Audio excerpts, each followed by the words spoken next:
yun guys, good evening. Kaka-out ko lang sa trabaho. Sabi ko sa mga katrabaho ko, hindi, kaya ko itong mambo na to. Maliligo na lang ako. Hindi pala kaya. Kaya yan, napapayos ako ng kapote. By the way guys, wala akong gamit na mic sa gabi na yan kasi naka-half-face lang ako. May binili ako sa Lazada, yung premium lens ng DJI Osmo 360. Ayan, kung makikita ninyo, dumidikit yung tubig dun sa lens cover, kaya ganyan yung video. Ayan, kung makikita ninyo, no? Pero ano siya, kinagandaan dyan sa lens na yan, glass, hindi siya yung plastic. Ngayon, pauwi na ako ng bahay.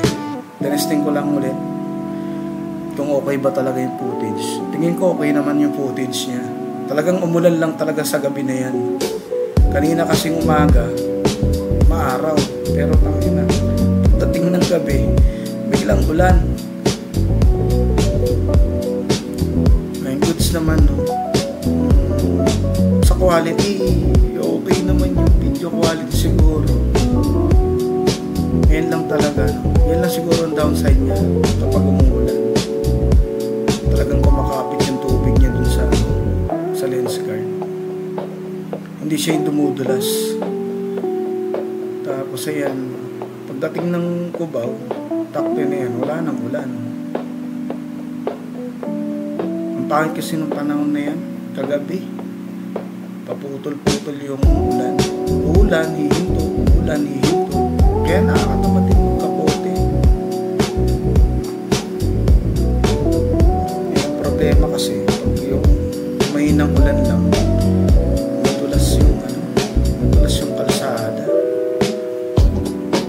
Ngayon guys, no, kung makikita ninyo, akala ko natapon ko yung cellphone ko. Yun pala, nasa loob ko ng bulsa ko.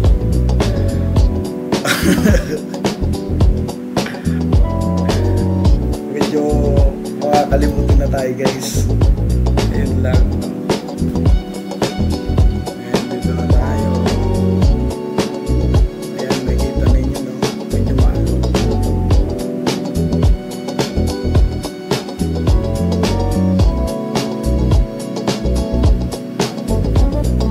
Wala na, uminit na ulit yung panahon. Wala nang ulan. Pinapawisan na ulit yung katawan ko dyan.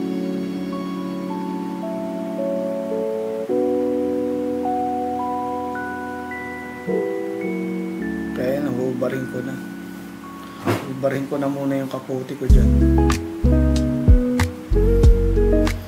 So guys, maraming salamat. Stay tuned pa sa mga susunod na upload ko. Ride safe palagi guys. Iwasan natin magwalwal sa mga ganitong klaseng daan para maiwasan natin yung aksidente. Good night guys. Maraming